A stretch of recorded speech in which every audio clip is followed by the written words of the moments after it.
Hello everyone, ayan. So, tara samahan niyo po ko maghugas nitong ating mga gulay para sa ating lulutuin mamaya.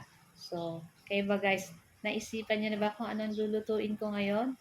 So, ayan, meron po tayong Baguio Pechay dyan.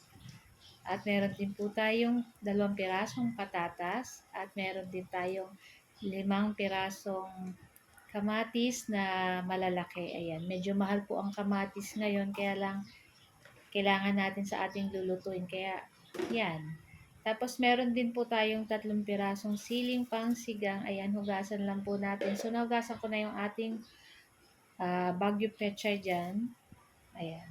So, before yan, gutom na rin ako guys. So, kakain muna ako nitong ating spaghetti with monay. Ayan, ang sarap nito guys. Pero, mas gusto ko pa rin guys ang bihon. Yee! With lumpiang shanghai or fried chicken. Nako, super yummy. So, yun na nga at hugasan na natin dyan yung ating kamatis at yung ating sili. Ayan.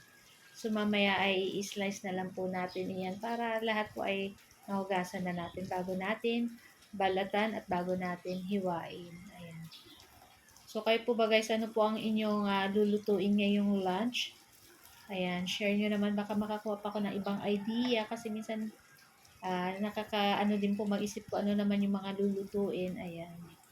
So, ayan na nga at nahugasan na natin dyan yung ating patatas. Siyempre, last natin inugasan dyan yung ating chicken. So, meron ako dyan 1 kilo. Medyo malalaki lang yung slice nito, guys.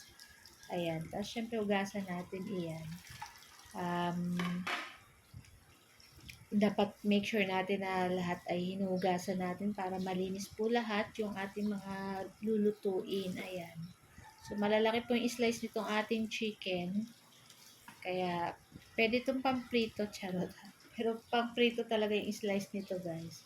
Pero dun sa ating lulutuin, pwede na rin po yung ganito. Ayan.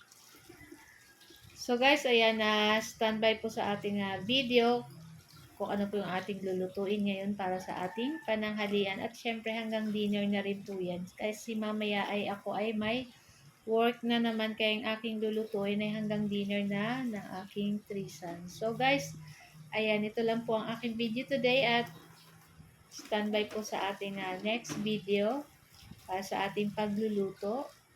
So, yun na nga at nahugasan na natin dyan din yung ating chicken. So, mga 2 beses hanggang 3 beses po ako naghuhugas nito ang ating chicken dyan. Para malinis na malinis po. Ayan. So, ayan na nga guys. So, guys, see you later. Ayan. And happy Saturday, everyone. Thank you for watching. Ciao!